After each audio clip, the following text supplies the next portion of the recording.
छोटी सी उम्र में एक औरत के पति का देहांत हो गया। अब उसके 2 छोटे छोटे बच्चे थे और आमदनी का कोई जरिया नहीं था, तो बच्चों को पालने के लिए, घर चलाने के लिए उसने दूसरे लोगों के घरों में झाड़ू पोछा बर्तन करना शुरू किया।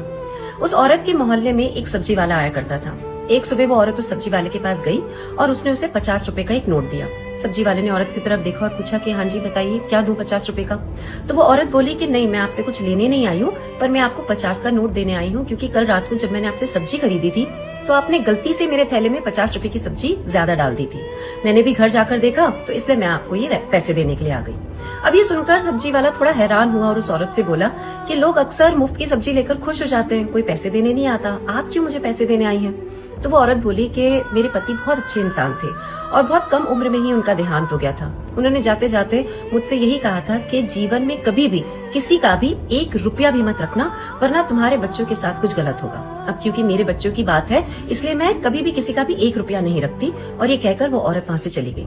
उस औरत के जाने के बाद वो सब्जी वाला सोचने लगा और उसे इस बात का एहसास हुआ कि पिछले महीने जब उसने सब्जी का हिसाब लाला से किया था तो उसने लाला का ध्यान न होने के कारण 500 रुपए का नोट उसे हिसाब में कम दिया था। वो तुरंत लाला के पास गया और उसे 500 रुपए दिए। लाला भी देखकर यह हैरान हो गया। उससे बोला सब्जी वाले से कि भाई सब्जी का हिसाब तो अपन महीने के आखिरी में करते हैं, तुम आज पैसे क्यों लेकर आए हो? तो सब्जी वाले ने लाला को पूरी बात बताई कि आपका ध्यान नहीं था तो मैंने हिसाब में 500 रुपए आपको कम दिए थे। मेरे बच्चे हैं, मैं नहीं चाहता कि मेरे बच्चों के साथ कुछ गलत हो और मैं किसी के भी हक का पैसा नहीं रखना चाहता, इसलिए मैं आपको लौटाने के लिए आ गया। ये कहकर सब्जी वाला वहां से चला गया। अब लाला सोच में पड़ गए क्योंकि उसके भी 2 छोटे छोटे बच्चे थे। उसे बात वो ध्यान में आई कि उसने जब मंडी में दुकान खोली थी तो एक व्यक्ति से उसने 5 लाख रुपए उधार लिए थे। दुकान खोली, काम बहुत अच्छा चल पड़ा, लाला को बहुत मुनाफा हुआ, लेकिन दुकान खोलने के कुछ समय बाद उस व्यक्ति की मृत्यु हो गई। तो ये सोचकर, सब्जी वाले की बातें सोचकर, उस व्यक्ति के 5 लाख रुपए सोचकर लाला जी को रात भर नींद नहीं आई।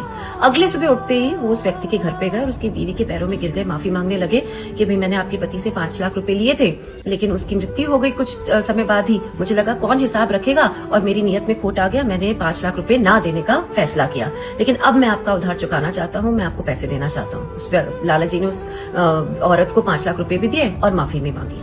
आप जानते हैं वो औरत कौन थी? वो औरत वही महिला थी जो दूसरों के घरों में काम करती थी, जिसने सब्जी वाले को 50 रुपए दिए थे।